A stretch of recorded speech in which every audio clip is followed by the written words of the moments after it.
ಆತ್ಮೀಯರೇ, ಶಿಕ್ಷಕರ ಸ್ನೇಹ ಬಳಗ ಯೂಟ್ಯೂಬ್ ಚಾನಲ್ಗೆ ತಮಗೆಲ್ಲರಿಗೂ ಹಾರ್ದಿಕ ಸ್ವಾಗತ. ಇಂದಿನ ವಿಡಿಯೋದಲ್ಲಿ ನಾವು ಯುಡೈಸ್ ಪ್ಲಸ್ನಲ್ಲಿ ಸ್ಟೂಡೆಂಟ್ ಮಾಡ್ಯೂಲನ್ನು ಯಾವ ರೀತಿ 2024-25ನೇ ಸಾಲಿನ ಮಾಡ್ಯೂಲನ್ನು ಕಂಪ್ಲೀಟ್ ಮಾಡಬೇಕನ್ನೋದನ್ನು ನೋಡೋಣ. ಮೊದಲಿಗೆ ಯೂಸರ್ ID ಮತ್ತು ಪಾಸ್ವರ್ಡನ್ನು ಹಾಕಿ ನಾವು ಆನಂತರ ಕ್ಯಾಪ್ಚಾ ಕೋಡನ್ನು ಎಂಟ್ರಿ ಮಾಡಿ ಲಾಗಿನ್ ಆಗಬೇಕಾಗತ್ತೆ. ಈ ಸ್ಟೂಡೆಂಟ್ ಮಾಡೆಲನ್ನು ಕಂಪ್ಲೀಟ್ ಮಾಡಬೇಕಾದ್ರೆ ಮುಖ್ಯವಾಗಿ ನಮಗೆ ಬೇಕಾದಂಥ ಮಾಹಿತಿ ಏನಂತಂದರೆ, ಕಳೆದ ವರ್ಷ ನಮ್ಮ ಶಾಲೆಯಲ್ಲಿ ಓದುತ್ತಿದ್ದಂಥ ಎಲ್ಲ ಮಕ್ಕಳ ಕ್ಲಾಸ್ ವೈಸ್ ಮಾರ್ಕ್ಸ್ ಕಾರ್ಡ್ ಅಂದರೆ ಅಂಕಪಟ್ಟಿಗಳು ಬೇಕು. ಅಂದರೆ ಅವ್ರ ಪರ್ಸಂಟೇಜ್ ಎಷ್ಟಿದೆ, ಮಾರ್ಕ್ಸ್ ಪರ್ಸಂಟೇಜ್, ಆನಂತರ ಅವರು ಹಾಜರಾದ ದಿನಗಳ ಎಷ್ಟು ಅಂತಕ್ಕಂಥ ಮಾಹಿತಿಯನ್ನು ನಾವು ಮೊದಲೇ ಮುಂಚಿತವಾಗಿ ರೆಡಿ ಇಟ್ಕೊಳ್ಬೇಕಾಗತ್ತೆ. ಆ ಮಾಹಿತಿಯನ್ನು ರೆಡಿ ಇಟ್ಕೊಂಡು ತಾವು ಈ ರೀತಿ ಈ ಸ್ಟೂಡೆಂಟ್ ಮಾಡ್ಯೂಲ್ ಮ್ಯಾನೇಜ್ಮೆಂಟ್ ಸಿಸ್ಟಮ್ಗೆ ಲಾಗಿನ್ ಆದ ನಂತರ ಇಲ್ಲಿ ತಾವು ಗಮನಿಸ್ಬೋದು ಕರೆಂಟ್ ಅಕಾಡೆಮಿಕ್ ಇಯರ್ ಅಂತ ಇದೆ, 2024-25 ಇದೆ. ತಾವೆಲ್ಲರೂ ಸಕ್ಸಸ್ಫುಲ್ಲಾಗಿ 23-24 ಕಂಪ್ಲೀಟ್ ಮಾಡಿದ್ದೀರಾ. ಅದರ ಒಂದು ಸ್ನ್ಯಾಪ್ಶಾಟ್ ಅಂತಂದರೆ ಅದರ ಮಾಹಿತಿ ಬೇಕಾದರೆ ತಾವಿಲ್ಲಿ 2023-24ದಲ್ಲಿ ಗಮನಿಸ್ಬೋದು. ನಾವೀಗ 2024-25ನೇ ಸಾಲಿನ ಆ್ಯಕ್ಟಿವಿಟಿಗಳನ್ನು ಪೂರ್ಣಗೊಳಿಸಬೇಕಾಗಿರೋದ್ರಿಂದ ಇಲ್ಲಿ ನಾನು 24-25 ಗೋ ಟು 24-25 ಇದೆ, ಅದರ ಮೇಲೆ ಕ್ಲಿಕ್ ಮಾಡ್ತೀನಿ. ಮಾಡಿದ ನಂತರ ನಮ್ಮ ಶಾಲೆಗೆ ಸಂಬಂಧಪಟ್ಟಂಥ ಒಂದು ಸಾಮಾನ್ಯ ಮಾಹಿತಿ ಸ್ಕೂಲ್ ಇನ್ಫಾರ್ಮೇಷನ್ ಡಿಸ್ಪ್ಲೇ ಆಗುತ್ತೆ. ಇದನ್ನು ಕ್ಲೋಸ್ ಮಾಡ್ತಾ ಇದ್ದೀನಿ. ಈಗ ಮೊದಲಿಗೆ ನಾವು ಏನು ಮಾಡಬೇಕಾಗತ್ತೆ ಅಂತಂದರೆ ಪ್ರೋಗ್ರೆಷನ್ ಆ್ಯಕ್ಟಿವಿಟಿಯನ್ನು ಮಾಡಬೇಕಾಗತ್ತೆ. ಕಳೆದ ವರ್ಷದಲ್ಲಿ ನಮ್ಮ ಶಾಲೆಯಲ್ಲಿದ್ದಂಥ ಮಕ್ಕಳನ್ನು ನಾವು ಈ ವರ್ಷಕ್ಕೆ ಅವ್ರನ್ನ ಇನ್ ಮಾಡ್ಕೊಳ್ಬೇಕಾಗತ್ತೆ. ಅದಕ್ಕಾಗಿ ಮೊದಲು ನಾನಿಲ್ಲಿ ಪ್ರೋಗ್ರೆಷನ್ ಆ್ಯಕ್ಟಿವಿಟಿ ಅಂತ ಕ್ಲಿಕ್ ಮಾಡಬೇಕು. ಆಗ ತಾವಿಲ್ಲಿ ಗಮನಿಸ್ಬೋದು ಪ್ರೋಗ್ರೆಷನ್ ಮಾಡಲ್ ಈ ರೀತಿ ಡಿಸ್ಪ್ಲೇ ಆಗುತ್ತೆ.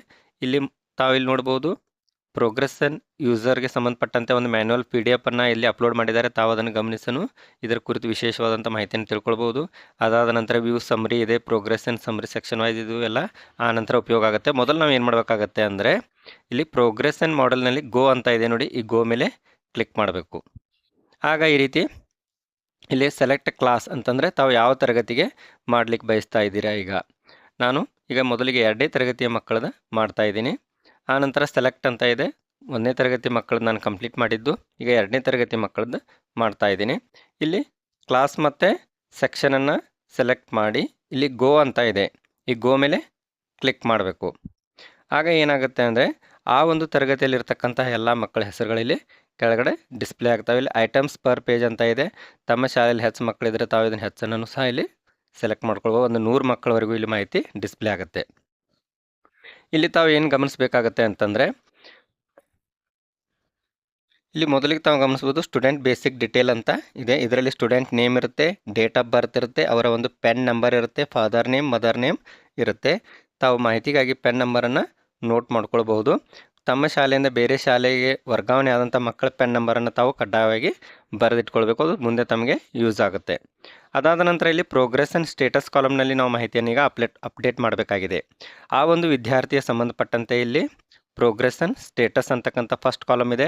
ಇದರ ಮೇಲೆ ಕ್ಲಿಕ್ ಮಾಡಿದಾಗ 4 ಆಪ್ಷನ್ಗಳು ಬರ್ತವೆ.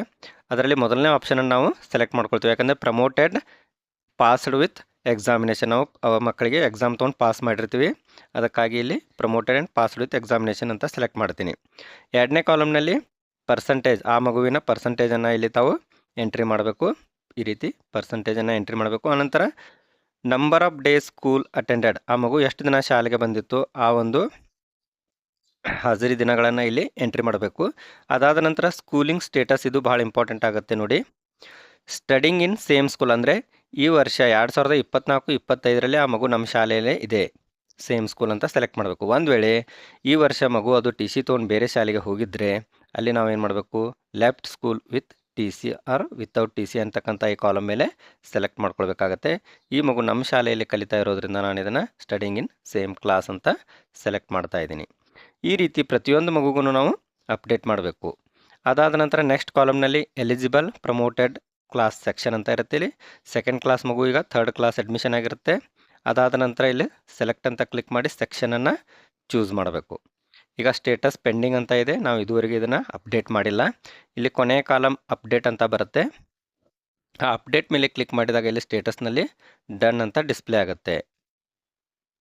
ಇಲ್ಲಿ ಕೊನೆಯ ಕಾಲಮ್ ನೋಡಿ ಆ್ಯಕ್ಷನ್ ಕಾಲಮ್ ಅಂತ ಇದೆ. ಇಲ್ಲಿ 2 ಆಪ್ಷನ್ ಇದಾವೆ, ಅಪ್ಡೇಟ್ ಮತ್ತು ಕರೆಕ್ಷನ್. ಮೊದಲು ನಾವು ಇಲ್ಲಿ ಅಪ್ಡೇಟ್ ಅಂತ ಕ್ಲಿಕ್ ಮಾಡಬೇಕಾಗತ್ತೆ.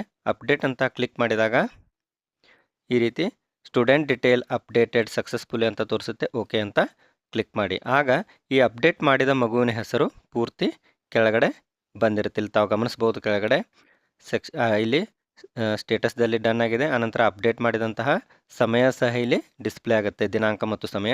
ಇದರಲ್ಲೂ ಸಹ ತಾವು ಏನಾದರೂ ಕರೆಕ್ಷನ್ ಮಾಡೋದಿದ್ರೆ, ಏನಾದರೂ ತಪ್ಪಾಗಿ ಮಾಹಿತಿ ಹಾಕಿದರೆ ಇಲ್ಲಿ ಕರೆಕ್ಷನ್ ಅಂತಕ್ಕಂಥ ಕಾಲಮ್ ಇದೆ, ಅದರ ಮೇಲೆ ಕ್ಲಿಕ್ ಮಾಡಿ ಮತ್ತೆ ಇಲ್ಲಿ ಕರೆಕ್ಷನ್ ಮಾಡಿ ಅಪ್ಡೇಟನ್ನು ಕೊಡಬೇಕಾಗತ್ತೆ. ಈ ರೀತಿ ಎಲ್ಲ ಮಕ್ಕಳಿಗೂ ನಾವು ಈ ಒಂದು ವರ್ಗದ ಎಲ್ಲ ಮಕ್ಕಳಿಗೆ ಅಪ್ಡೇಟ್ ಮಾಡ್ತಾ ಹೋಗಬೇಕಾಗತ್ತೆ. ಇಲ್ಲಿ ತಾವು ಗಮನಿಸ್ಬೋದು, ಈ ಒಂದು 2ನೇ ವರ್ಗದ ಮಕ್ಕಳನ್ನ 3ನೇ ತರಗತಿಗೆ ನಾನಿಲ್ಲಿ ಪ್ರಮೋಟ್ ಮಾಡಿದ್ದೀನಿ. ಪ್ರಮೋಟ್ ಮಾಡಿದಂಥ ಎಲ್ಲ ಮಕ್ಕಳಿಗೂ ಇಲ್ಲಿ ಡನ್ ಅಂತ ಬಂದಿದೆ. ಮುಂದೆ ಡೇಟ್ ಮತ್ತು ಟೈಮ್ ಸಹ ಇಲ್ಲಿ ಎಂಟ್ರಿ ಆಗಿದೆ.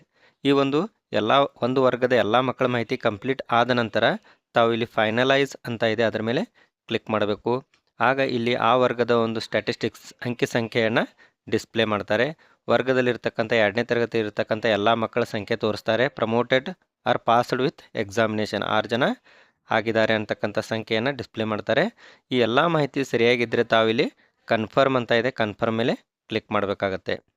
ಇಲ್ಲಿ ತಾವು ಗಮನಿಸ್ಬೋದು, progress in activity of all student of class 2 and section A has been successfully completed ಅಂತ ಡಿಸ್ಪ್ಲೇ ಆಗುತ್ತೆ. ಓಕೆ ಅಂತ ಕ್ಲಿಕ್ ಮಾಡಿ. ಇದು ಒಂದು ತರಗತಿಯ ಪ್ರಮೋಷನ್ ಕಂಪ್ಲೀಟ್ ಆಯಿತು. ಇದೇ ರೀತಿ ನಮ್ಮ ಶಾಲೆ ಇರತಕ್ಕಂಥ ಎಲ್ಲ ವರ್ಗದ ಮಕ್ಕಳಿಗೂ ನಾವು ಈ ರೀತಿ ಮಾಡಬೇಕಾಗತ್ತೆ. ತಾವಿಲ್ಲಿ ಗಮನಿಸ್ಬೋದು, ನಮ್ಮ ಶಾಲೆಯಲ್ಲಿ ಒಂದು ಮಗು ಈ ವರ್ಷ ಟಿ ಸಿ ತೆಗೆದುಕೊಂಡು ಹೋಗಿದೆ. ಅದಕ್ಕೆ ನಾನಿಲ್ಲಿ left school with T C ಅಂತಕ್ಕಂಥ ಆಪ್ಷನನ್ನು ಚೂಸ್ ಮಾಡಿದ್ದೀನಿ. ಆಗ ಇಲ್ಲಿ ಆಟೋಮೆಟಿಕ್ಕಾಗಿ ಸೆಕ್ಷನ್ ನಮ್ಮ ಒಂದು ತರಗತಿಯಲ್ಲಿ 4ನೇ ತರಗತಿಯಲ್ಲಿ ಅದು ಸೆಕ್ಷನಲ್ಲಿ ಆಗಲ್ಲ. ಯಾಕಂದರೆ ಇದು ಬೇರೆ ಶಾಲೆಗೆ ಟಿ ಸಿ ಹೋಗಿರೋದ್ರಿಂದ ಈ ರೀತಿ ಸೆಕ್ಷನನ್ನು ಇಲ್ಲಿ ತೆಗೆದುಕೊಳ್ಳೋದಲ್ಲ ಇದು. ಅದಾದ ನಂತರ ನಾವಿಲ್ಲಿ ಅಪ್ಡೇಟ್ ಅಂತ ಇದೆ, ಅಪ್ಡೇಟ್ ಮಾಡೋಣ. ಆಗ ತಾವು ಇಲ್ಲಿ ಗಮನಿಸ್ಬೋದು, ಅಪ್ಡೇಟ್ ಅಂತ ಕೊಟ್ಟಾಗ ಈ ರೀತಿ ಕೇಳುತ್ತೆ, are you sure to update the student record with left school with T C or without T C. ಅಂದರೆ ಈತ ನಮ್ಮ ಶಾಲೆಯನ್ನು ಬಿಟ್ಟ ಹೋಗಿದ್ದಾನೆ ಅಂತಕ್ಕಂಥದ್ದನ್ನು ಕನ್ಫರ್ಮನ್ನು ಇಲ್ಲಿ ಕೇಳುತ್ತೆ. ಇಲ್ಲಿ ಕನ್ಫರ್ಮ್ ಅಂತ ಕ್ಲಿಕ್ ಮಾಡಿ ಆವಾಗ ಸ್ಟೂಡೆಂಟ್ ಡೀಟೇಲ್ ಅಪ್ಡೇಟೆಡ್ ಸಕ್ಸಸ್ಫುಲಿ ಅಂತ ಡಿಸ್ಪ್ಲೇ ಆಗುತ್ತೆ. ಓಕೆ ಅಂತ ಕೊಡೋಣ. ಈ ರೀತಿ ಮಾಡಿದಾಗ ಆ ಎಲ್ಲ ವಿದ್ಯಾರ್ಥಿಗಳ ಮಾಹಿತಿಯಲ್ಲಿ ಅಪ್ಡೇಟ್ ಆಗಿರುತ್ತೆ. ತಾವು ಗಮನಿಸ್ಬೋದು, ಇಲ್ಲಿ ಟಿ ಸಿ ತೆಗೆದುಕೊಂಡು ಹೋದಂಥ ವಿದ್ಯಾರ್ಥಿ ಮಾತ್ರ ಇಲ್ಲಿ ಕ್ಲಾಸ್ ಕೆಳಗಡೆ ಸೆಕ್ಷನ್ ಎಂಟ್ರಿ ಆಗಿರಲ್ಲ, ಯಾಕಂದರೆ ಬೇರೆ ಶಾಲೆಗೆ ಮಗು ಹೋಗಿರುತ್ತೆ. ನಮ್ಮ ಶಾಲೆಯಲ್ಲಿ ಇದು ಇನ್ನಾಗಿರಲ್ಲ. ಅನಂತರ ಇಲ್ಲಿ ಈ ಒಂದು ತರಗತಿಯನ್ನು ಸಹ ನಾನೀಗ ಫೈನಲೈಸ್ ಮಾಡ್ತಾ ಇದ್ದೀನಿ. ಈ ತರಗತಿಗೆ ಸಂಬಂಧಪಟ್ಟಂತೆ ಸಹ ಇಲ್ಲಿ ಸ್ಟ್ಯಾಟಿಸ್ಟಿಕ್ಸ್ ಡಿಸ್ಪ್ಲೇ ಆಗುತ್ತೆ. ಕನ್ಫರ್ಮ್ ಅಂತ ಕ್ಲಿಕ್ ಮಾಡೋಣ. ಎಲ್ಲ ಮಾಹಿತಿ ಮಕ್ಕಳದು ಅಪ್ಡೇಟ್ ಆಗಿದೆ ಅಂತ ತೋರಿಸುತ್ತೆ. ಈ ರೀತಿ ಆದ ನಂತರ ತಾವಿಲ್ಲಿ ಮೇಲ್ಗಡೆಯಲ್ಲಿ ಕಾಲಮ್ನಲ್ಲಿ ಮತ್ತೆ ಮುಂದಿನ ತರಗತಿಗೆ ತೆಗೆದುಕೊಳ್ಳಿಕ್ಕೆ ಇಲ್ಲಿ ಆಪ್ಷನ್ ಇರುತ್ತೆ. ನೆಕ್ಸ್ಟ್ ತರಗತಿಯನ್ನು ಚೂಸ್ ಮಾಡ್ತಾ ಹೋಗಬೇಕಾಗತ್ತೆ. ಇಲ್ಲಿ ಮತ್ತೆ ಗೋ ಅಂತ ಕ್ಲಿಕ್ ಮಾಡಿದಾಗ ಆ ತರಗತಿಯ ಮಕ್ಕಳಿಲ್ಲಿ ಡಿಸ್ಪ್ಲೇ ಆಗ್ತಾರೆ. ಈಗ ನಾನಿಲ್ಲಿ ನಮ್ಮ ಶಾಲೆಯ 5ನೇ ತರಗತಿ ವಿದ್ಯಾರ್ಥಿಗಳು ಅಂದರೆ 1ರಿಂದ 5ನೇ ತರಗತಿವರೆಗೆ ಮಾತ್ರ ಇರೋದರಿಂದ 5ನೇ ತರಗತಿ ನಮ್ಮಲ್ಲಿ ಕೊನೆಯ ತರಗತಿ ಆಗುತ್ತೆ. ಆ ತರಗತಿಯ ವಿದ್ಯಾರ್ಥಿಯ ಮಾಹಿತಿಯನ್ನು ಫಿಲಪ್ ಮಾಡ್ತಾ ಇದ್ದೀನಿ. ಇಲ್ಲಿ ತಾವು ಗಮನಿಸ್ಬೋದು, ಸ್ಕೂಲಿಂಗ್ ಸ್ಟೇಟಸ್ನಲ್ಲಿ ಒಂದೇ ಆಪ್ಷನ್ ಬರುತ್ತೆ, left school with T C ಅಂತಂದರೆ ಇಲ್ಲಿ ನಮ್ಮಲ್ಲಿ ಮತ್ತೆ ಅಡ್ಮಿಷನ್ ಮಾಡ್ಕೊಳ್ಳಿಕ್ಕೆ ಅವಕಾಶನೇ ಇರಲ್ಲ, ಕೊನೆಯ ತರಗತಿ ಇರೋದರಿಂದ ಈ ಒಂದು left school with T C ಅಂತಕ್ಕಂತಹ ಆಪ್ಷನನ್ನು ಎಂಟ್ರಿ ಮಾಡ್ತೀವಿ. ಇಲ್ಲಿ ಸೆಕ್ಷನ್ ಸಹ ಅಪ್ಲಿಕೇಬಲ್ ಆಗಲ್ಲ.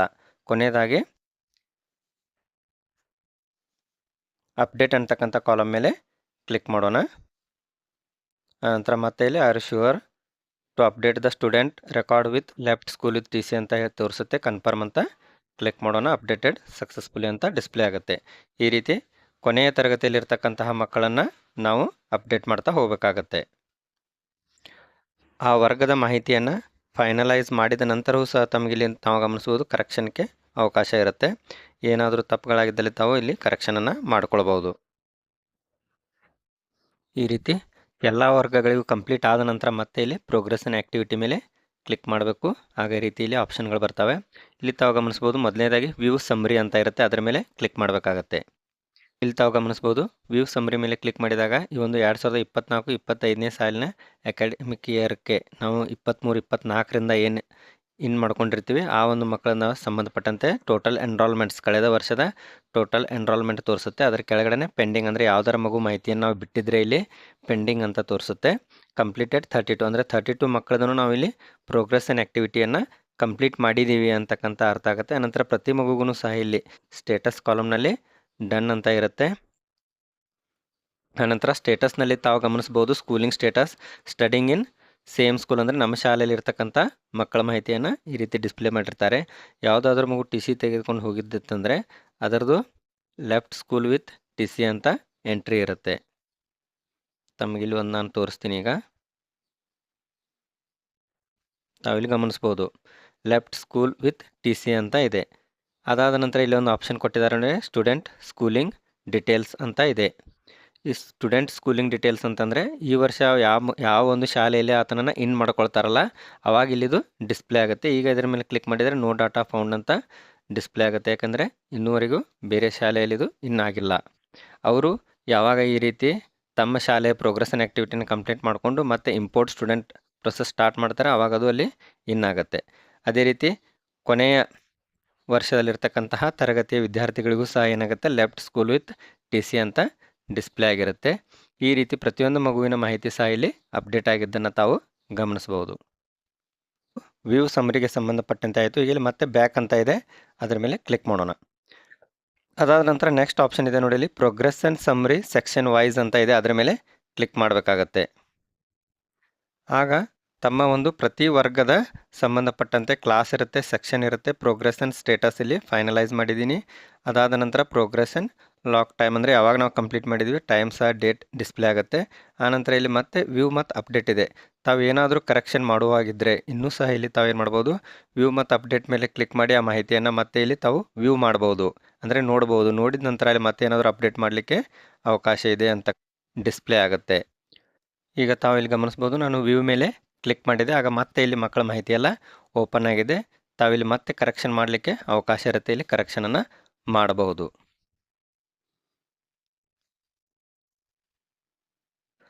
ತಮ್ಮ ಶಾಲೆಯಲ್ಲಿರ್ತಕ್ಕಂಥ ಎಲ್ಲ ಮಕ್ಕಳ ಮಾಹಿತಿ ಸರಿಯಾಗಿದೆ ಅಂತ ಕನ್ಫರ್ಮ್ ಆದ ನಂತರ ಕೊನೆಯದಾಗಿ ತಾವಿಲ್ಲಿ ಗಮನಿಸ್ಬೋದು ಫೈನಲೈಸ್ ಪ್ರೋಗ್ರೆಷನ್ ಅಂತ ಇದೆ, ಅದರ ಮೇಲೆ ಕ್ಲಿಕ್ ಮಾಡಬೇಕು. ಅದರ ಮೇಲೆ ಕ್ಲಿಕ್ ಮಾಡಿದಾಗ finalise progression for academic year 2023-24 ಅಂತ ಡಿಸ್ಪ್ಲೇ ಆಗುತ್ತೆ. ಇಲ್ಲಿ ಡಿಕ್ಲರೇಷನ್ ಮೇಲೆ ನಾವು ರೈಟ್ ಮಾರ್ಕ್ ಹಾಕಬೇಕಾಗತ್ತೆ.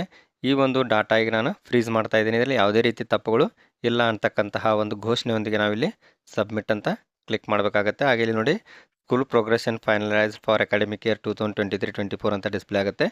ಓಕೆ ಅಂತ ಕ್ಲಿಕ್ ಮಾಡಿ ತಾವಿಲ್ಲಿ ಗಮನಿಸ್ಬೋದು 2023-24ನೇ ಸಾಲಿನ ಇರ್ತಕ್ಕಂಥ ಮಕ್ಕಳನ್ನು ನಾವು ನಮ್ಮ ಒಂದು 24-25ಕ್ಕೆ ಫೈನಲೈಸ್ ಮಾಡಿದ್ದೀವಿ ಅಂತಕ್ಕಂತಹ ಒಂದು ಡಿಸ್ಪ್ಲೇ ಬರುತ್ತೆ. ಇಲ್ಲಿಗೆ ಇದು ಪ್ರೋಗ್ರೆಸ್ ಆ್ಯಂಡ್ ಆ್ಯಕ್ಟಿವಿಟಿ ಕಂಪ್ಲೀಟ್ ಆಯಿತು. ಇದು ಫಸ್ಟ್ ಸ್ಟೆಪ್ನಲ್ಲಿ ಈ ರೀತಿ ಸ್ಟೂಡೆಂಟ್ ಮಾಡೆಲ್ನಲ್ಲಿ ಮಾಡಬೇಕಾದಂಥ ಮೊದಲ ಒಂದು ಪ್ರೊಸೆಸ್ ಆಗಿರುತ್ತೆ. ಆದರೆ ತಾವಿಲ್ಲಿ ಗಮನಿಸ್ಬೋದು ನಾನೀಗ ಡ್ಯಾಶ್ಬೋರ್ಡ್ ಓಪನ್ ಮಾಡಿದ್ದೀನಿ, ಆದರೆ ಡ್ಯಾಶ್ಬೋರ್ಡ್ದಲ್ಲಿ ಯಾವುದೇ ಅಂಕಿ ಸಂಖ್ಯೆಯಲ್ಲಿ ತೋರಿಸ್ತಾ ಇಲ್ಲ. ತಾವಿಲ್ಲಿ ಲಾಸ್ಟ್ ಅಪ್ಡೇಟೆಡ್ ಆನ್ 7/8/2024 12:10 PM ಅಂತ ಇದೆ, ಅಂದರೆ ಅದಾದ ನಂತರ ನಾನು ಮಾಡಿರೋದ್ರಿಂದ ಇಲ್ಲಿ ಯಾವುದೇ ಮಾಹಿತಿ ಇನ್ನೂ ಅಪ್ಡೇಟ್ ಆಗಿಲ್ಲ. ಈ ಒಂದು ಅಪ್ಡೇಟ್ ಆದ ನಂತರ ಡ್ಯಾಶ್ಬೋರ್ಡ್ನಲ್ಲಿ ಅದು ಡಿಸ್ಪ್ಲೇ ಆಗುತ್ತೆ. ಆದರೆ ನಾವಿಲ್ಲಿ ನೋಡ್ಬೋದು ಏನಂತಂದರೆ ಲಿಸ್ಟ್ ಆಫ್ ಆಲ್ ಸ್ಟೂಡೆಂಟ್ಸ್ ಅಂತ ಕಾಲಮ್ ಇದೆ. ಲಿಸ್ಟ್ ಆಫ್ ಆಲ್ ಸ್ಟೂಡೆಂಟ್ ಮೇಲೆ ಕ್ಲಿಕ್ ಮಾಡಿ ಆನಂತರ ಇಲ್ಲಿ ಆ್ಯಕ್ಟಿವ್ ಸ್ಟೂಡೆಂಟ್ಸ್ ಅಂತ ಇದೆ ನೋಡಿ, ಇದರ ಮೇಲೆ ಕ್ಲಿಕ್ ಮಾಡಿದರೆ ಈ ವರ್ಷದಲ್ಲಿ ಎಷ್ಟು ಮಕ್ಕಳು ನಮ್ಮಲ್ಲಿ ಆಗಿದಾವೆ ಅಂತಕ್ಕಂಥ ಮಾಹಿತಿ ಇಲ್ಲಿ ಡಿಸ್ಪ್ಲೇ ಆಗುತ್ತೆ. ಈ ಆ್ಯಕ್ಟಿವ್ ಸ್ಟೂಡೆಂಟ್ಸ್ ಮೇಲೆ ಕ್ಲಿಕ್ ಮಾಡೋಣ. ಇದರ ಮೇಲೆ ಕ್ಲಿಕ್ ಮಾಡಿದಾಗ ತಾವಿಲ್ಲಿ ಗಮನಿಸ್ಬೋದು ಕ್ಲಾಸ್ ಆಲ್ ಅಂತ ಇದೆ. ಟೋಟಲ್ ಎನ್ರೋಲ್ಮೆಂಟ್ಸ್ 26, ಅಂದರೆ ಕಳೆದ ವರ್ಷದಿಂದ ಈ ವರ್ಷಕ್ಕೆ ನಮ್ಮ ಶಾಲೆಗೆ ಬಂದಂಥ ಮಕ್ಕಳು 26, ಅದರಲ್ಲಿ ಗರ್ಲ್ಸ್ ಮತ್ತು ಬಾಯ್ಸ್ ತೋರಿಸ್ತಾರೆ. ಆನಂತರ ಇಲ್ಲಿ ತಾವು ಗಮನಿಸ್ಬೋದು ರಿಪೀಟರ್ಸ್ 0 ಅಂತ ಇರುತ್ತೆ, ಇದನ್ನು ತಾವು ಖಚಿತಪಡಿಸ್ಕೊಳ್ಬೇಕು. ಇಲ್ಲಿ ಏನಾದರೂ ರಿಪೀಟರ್ಸ್ ಅಂತ ಬಂದಿದ್ದರೆ ತಾವು ಮಾಹಿತಿಯನ್ನು ಯಾರ್ದು ತಪ್ಪು ಹಾಕಿರ್ತೀರ, ಅಂದರೆ ಅದೇ ಕ್ಲಾಸ್ನಲ್ಲಿ ಅವರನ್ನು ಉಳಿಸಿರ್ತೀರ, ಪ್ರಮೋಟ್ ಮಾಡಿರಲ್ಲ ಅಂತ ಅರ್ಥ ಆಗುತ್ತೆ. ರಿಪೀಟರ್ಸ್ 0 ಇರೋದ್ರಿಂದ ಎಲ್ಲ ಮಕ್ಕಳು ಇಲ್ಲಿ ಪ್ರಮೋಟ್ ಆಗಿರೋದನ್ನು ನಾವು ಖಚಿತಪಡಿಸ್ಕೊಂಡಿದ್ವಿ. ಈ ಒಂದು ಎಕ್ಸೆಲ್ ಫಾರ್ಮ್ನಲ್ಲಿ ಸಹ ಇದನ್ನು ನಾವು ಡೌನ್ಲೋಡ್ ಮಾಡ್ಕೋಬೋದು.